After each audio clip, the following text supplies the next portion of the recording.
Hey guys, how are we doing out there? Doing a little meal prep for dinner. Gonna try to keep my fingers on. Always gonna wheel these knives around, and one of these days, I'm afraid I'm gonna lose a finger. But I was actually just listening to a podcast, actually talking about microbiome, and microbiome. For those of you who don't haven't heard the term, microbiome is simply referring to probably gut bacteria. Gut bacteria, of course, that is responsible for so much. It's amazing. We look on a macro scale the world around us, and we think things are pretty obvious, and then we start looking deeper and deeper into the body, and we realize just how little we do know. And so it's actually pretty extraordinary. But there was a comment made during the podcast, and I found it really interesting. It said people, so many people nowadays we've become comfortable being uncomfortable, right? So we're comfortable being uncomfortable, and that was actually so well put and so succinct, because you think about how many people suffer with weight issues, and it can't be comfortable, but so we become used to it, or we become comfortable being uncomfortable. Same thing goes for weight or lack. People have lack of energy, and you see Tim Hortons or Starbucks, and of course, with Lined Up, it's a steady stream of individuals going through because people are exhausted. Instead of actually taking the time to drink, so I got a combination here of electrolytes and greens, and I have an adaptogen blend in here as well. And I drink that. It's my water, right? It's part of my water intake. But it raises my alkalinity. It helps my body communicate more effectively. I have lots of great nutrition inside there, and I keep my nutritional profile high because I don't want to be uncomfortable. But it's just the ability to adapt, and it's a negative adaptation. So negative adaptation would be being able to allow physical compromise, and then have a immediate rationalization of why that's acceptable, right? Whether it's weight, or whether it's a level of physical fitness, or even if you're coming back from dealing with an injury, and the physiotherapist or the chiropractor or whoever gives you a series of activities, and the compliance level is actually really quite low. There's in health, and some of these studies I had gone and looked at, and this was actually really quite astonishing. They looked at a study that they followed a group of individuals that were taking drops for glaucoma, and these are taking eye drops, and 50% of the people that they have followed that were given eye drops as prescription for glaucoma, 50% of them went blind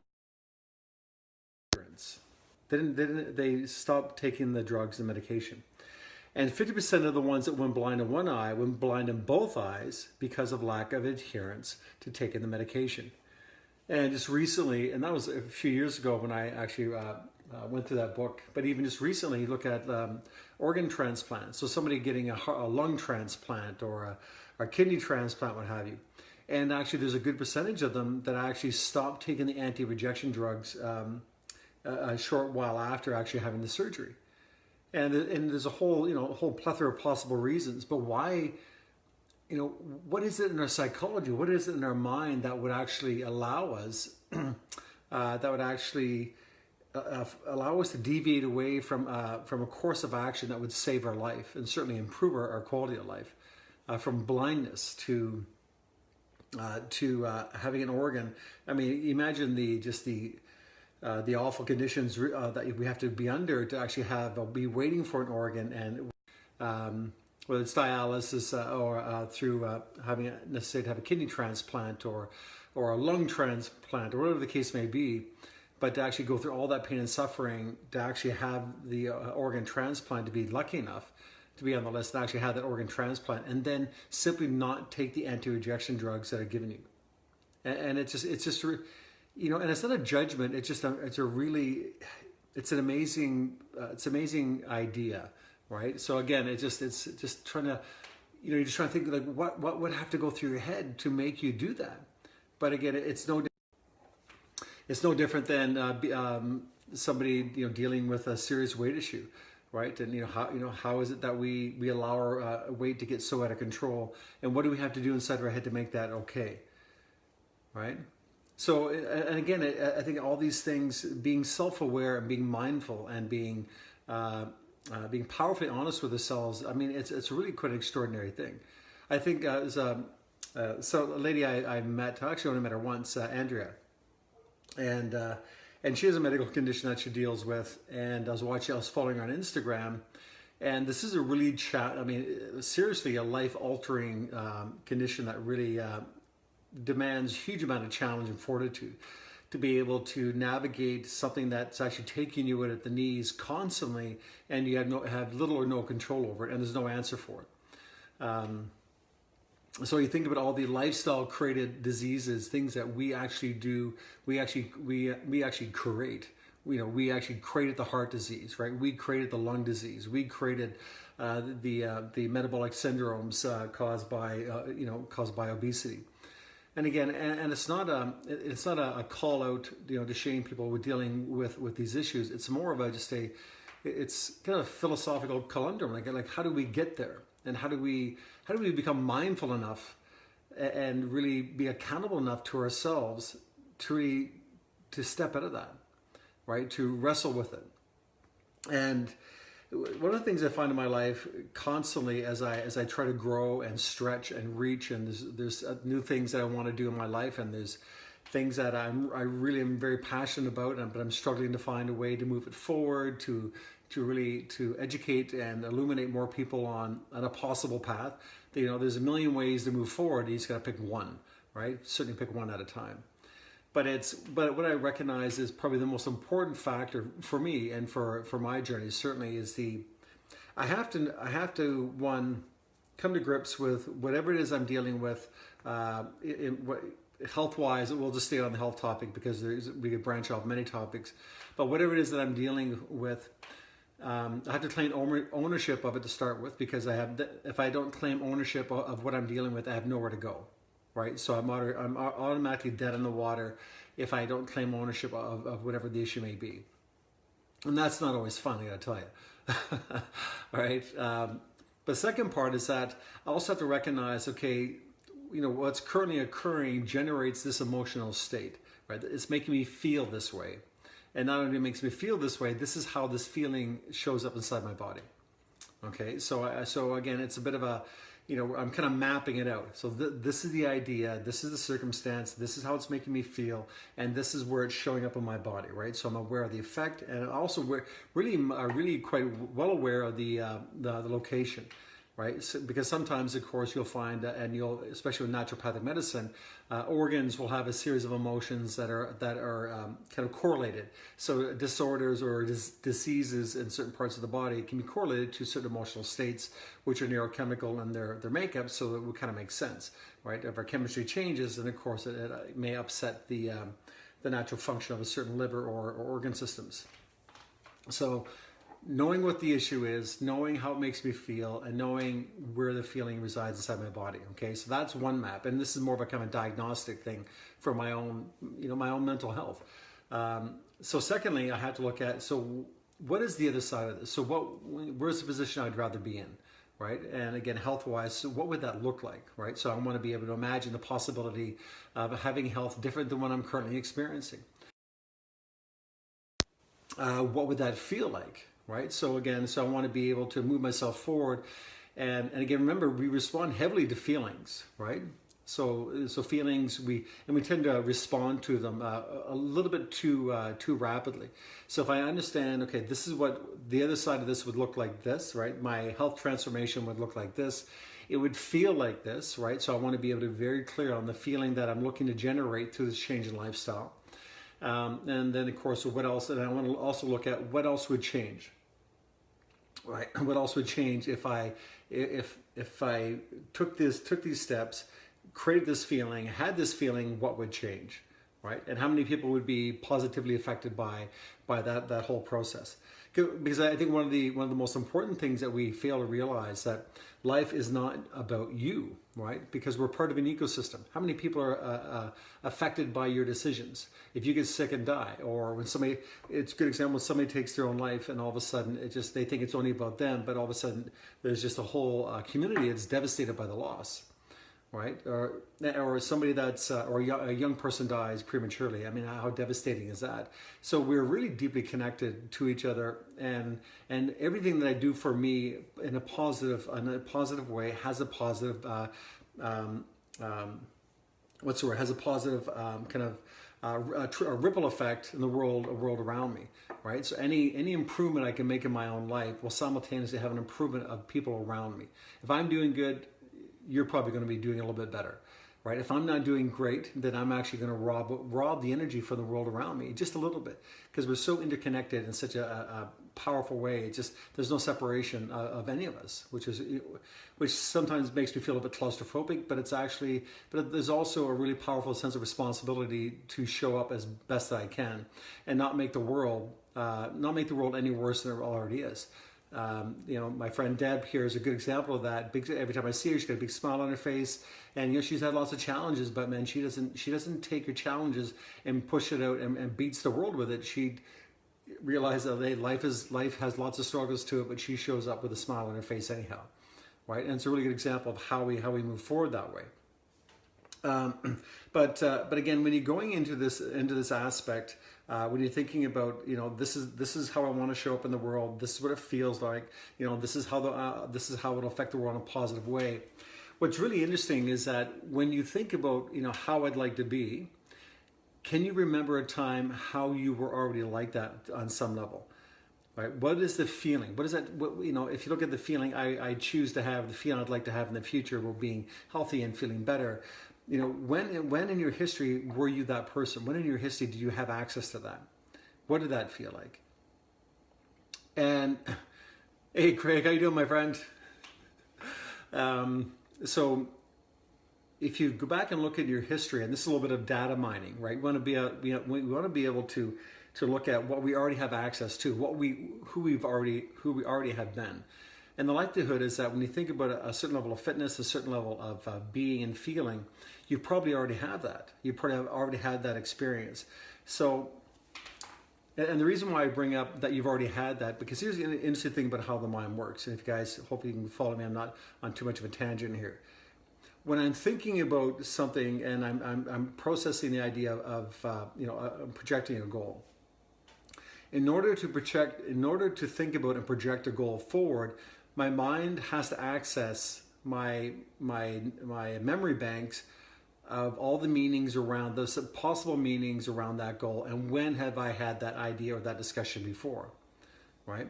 So we're always thinking in retrospect. We're always thinking backwards, because if we're trying to produce a goal forward, again, the tendency is for the mind to go backwards, saying, okay, I'm going to look through the last 40, 50 years of your life, depending on how long you've been on the planet, and I'm going to find references, just like Google, right? You punch in a sentence into Google, right? A bunch of keywords, and it comes up with all these representations. That is kind of an idea of exactly how your mind works. So it's not like Google came up with something brand new. It was already there. It just took those words and referenced it to, of course, the database. Well, that's kind of what your mind is doing, right? So it's not like, Google's waiting for somebody to type out something brand new that has not yet been on the web. Google accesses what's currently already there. You do that with your thoughts, right? So you declare something verbally, or you write it down, and your mind, your internal Google goes back and it actually accesses everything that's already there inside your mind. So not much is new. If we know that that's how our mind works, it's always looking at various forms of memory. And quite often, when you think about very specific things, it's called episodic memory. So when we go backwards, we're thinking backwards into our mind to the various episodes of our life that may have a connection to our goal of going forward. If we have enough of those negative reference points that that our mental search engines have come up with, that's going to be the foundational framework of the goal going forward, which is really why most goals don't work. because we're using the wrong reference points, and we're saying, I really, really want this, and I think this goal would be really admirable, and I really want to do this, but the referencing is quite often very flawed, because we're referencing a bunch of failures, mistakes, uncertainties, dismay, whatever happened in our past, and unfortunately, the mind will generally bring up all the negative ones first, because we just seem to access those much more rapidly. It's a little bit easier to access negativity because it keeps us safe. If you walk around in the world pretending everything's all Pollyanna, right, and everybody's wonderful, and everybody's your friend, and everybody's trustworthy, you may not be on the planet too long, right? So the brain understands that, and part of our reptilian system is actually trying to keep us alive. So yes, we recognize the negativity is there, the negative aspects of our mind are there, and it's designed to keep us alive. So we don't want to get rid of it, because it is important.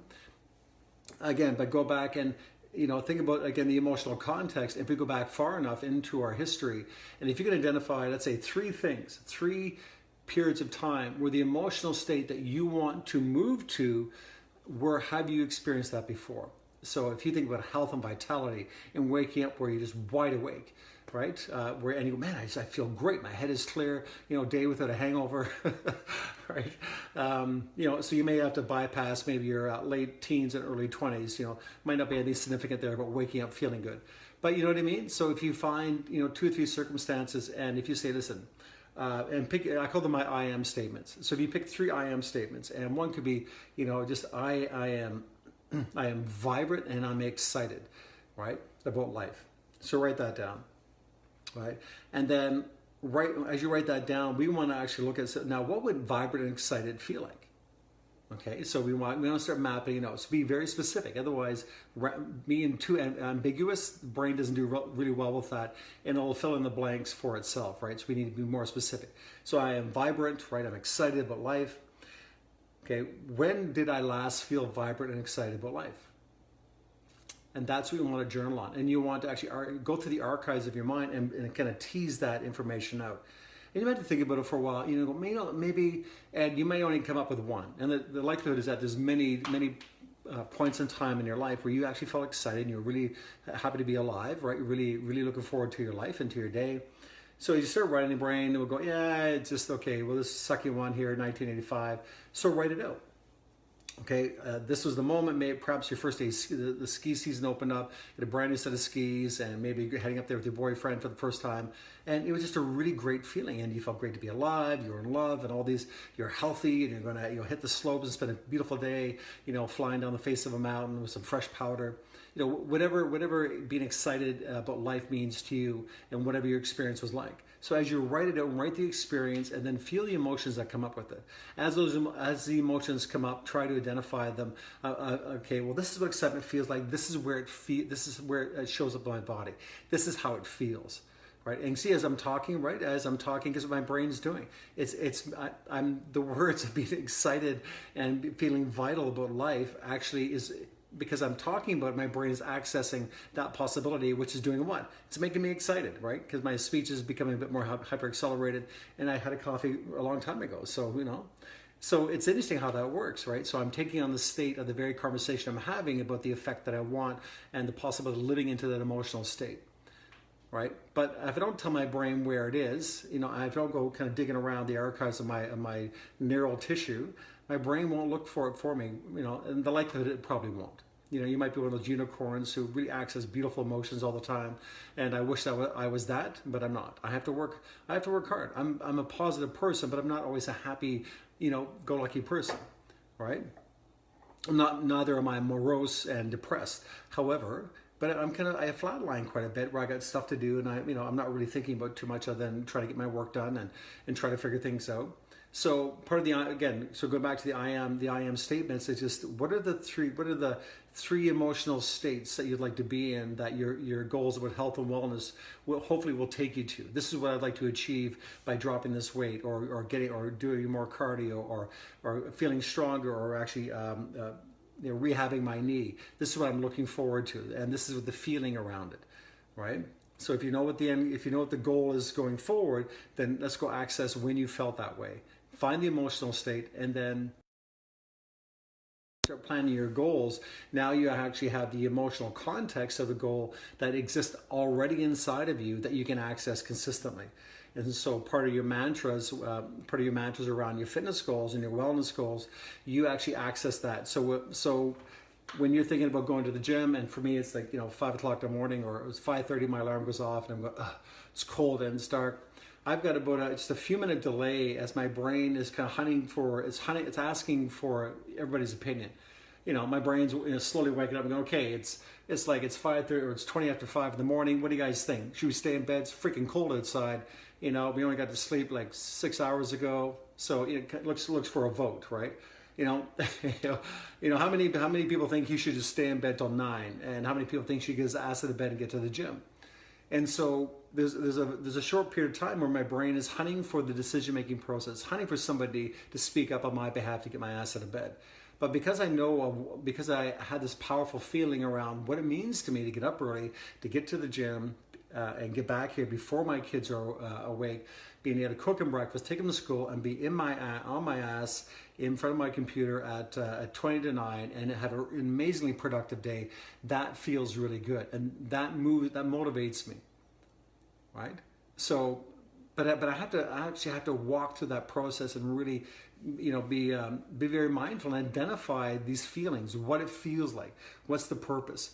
And again, the more specific you can be around this concept, the more powerful it is, because that's what you access. Otherwise, we're going to be in constant, in a constant state of self-incrimination, feeling like I just don't have any willpower, right? And this is just not for me. And when I was younger, and it's just, guys, I got to say, it's just kind of bullshit. We're just not very good at it. We're not good at goal setting. We don't know how it works. And we haven't really taken the time. The reason when people say, like, how the hell do you know what you know? Because I took the time to figure it out. Because my life is really important to me. The health of my children is really important to me. The health of the people and I realize that, not everybody's as curious about this stuff as I am, but the thing is, when somebody throws you a bone, man, you got to take it, right? When the world of fitness and the world of personal development right now are making people more and more confused because of this so much massive information, and there is no the answer. You have to pick a starting point and be very specific about where you want to go. The more specific you can identify the path that you want to travel, right? The more specific you know what it is, and you're really honest and truthful, but this is where I am, right? And I look around and I look at my relationships, look at my life, look at my health. Okay, I'm going to really take stock and be honest, not being hypercritical because I want to beat myself up, but be very very in tune with your environment, saying, well, and I know where I want to be, I know where I want to go, so I have to be able to pick a path. Who do I know that has walked the path that I would love to walk and has the life that I want to live? Maybe I can talk to them, and I'm going to start talking to people that have done what I've had yet to do. Right, and have a real conversation with them and get some specifics right around it, and then when you have the specifics of how they made their journey forward, whether it's health wise or spiritual journey wise, and then you take the idea, and remember, it's not gospel; it's just a possibility. And you take that possibility, and then you try to look at and see how it matches up against your own life, and see is that a good fit. Does it fit with you philosophically? Does it fit within the framework of your life? Is it a reasonable set of possibilities for you to try working towards? And then you practice, right? When you think about spirituality, when people practice spirituality, it's called a spiritual practice, which means you're supposed to practice it. You're not supposed to profess it, you're supposed to practice it. And I find, and again, I think the tendency is to take a little bit of spirituality and a whole lot of professing of it, and I think it should be the other way around. A lot more practicing, because my life is a daily spiritual practice, right? It's a daily reckoning with myself. I have to come face to face with myself every single. My own mortality, and my own failure, my own supposed failures to life, and I don't need to come face to face with that. That's my practice, and despite my my excessive humanness, I still have to go through and move the needle forward in life, despite all the challenges that may show up. So, but it's a practice for me, right? And so I don't. So when I talk about fitness, when I talk about spirituality or personal development, I don't talk about it on the point where you should do this. Like this is the path, right? You should need to be a Jesuit. You need to be Buddhist. You need to do this. My conversations are always about you need to take stock of where you're going and see how much schizophrenia that you have in your life. Meaning, you know, how many books do you have on personal development do you have on the same topic, right? So if you have 15 books on the same topic, and with those 15 books, I mean, your life should have moved exponentially forward in leaps and bounds, having all that information. And if it hasn't, it just simply means that you do what unfortunately most of us do, is that we read a book, really love the information, it feels good, and then of course, once we feel good, we take the foot off the gas. Because as soon as the feeling of feeling good, reading the material, it makes us feel like, okay, yeah, that's a really good answer. But we didn't follow through and do anything with it. So I'm starting to ramble here a little bit. But again, so I'll leave you off with the challenge is that, again, look at your goal setting. And you want to be able to pick the 3 I ams, and your 3 I ams are the emotional states. Well, I mean, 1 to 3. If you can come up with 3, that's more obviously going to be a little more powerful. But pick a few emotional states that you're choosing to acquire coming up in the next little while for the pursuit of this goal, and then journal on when you actually experienced that before. So with Christina, you know, when you were playing sports, what did it feel like? What did it feel like when you first started realizing you were a competitor, and when you started winning? What did that feel like, and where did that show up inside your body, right? And what was that feeling when you won your first first competition, right? What was the excitement? What level of certainty did that give you? And you think about all the emotions and things that were going inside your body. And there's a map for that. There is a pre-existing map inside your body for all that psychology. If you can actually go back and remember that by writing it out and flicking that switch and bringing that back up to the forefront of your brain, so it loads up in your prefrontal cortex and it helps command your executive center, and that's a spirit you go into practice with, when you're practicing your activities, that's a spirit that you can actually access and remember when. Like, how powerful would that be? And the thing is that we have all these gold mines or these diamonds in our backyard, and we're out looking somewhere else for inspiration when you are it. You've already got it, right? You've already done it. You've already had success. You've already had, great relationships. You already had, deep love. You've already had, something that's actually was quite profound. You just forgot you did, right? So we have acres of diamonds in the backyard. Your time is go start digging with your I am shovel. All right, I got to make dinner. Guys, have a blessed weekend. Thanks for hanging out with me and listening to my rambles. I hope it makes sense. All right, take care.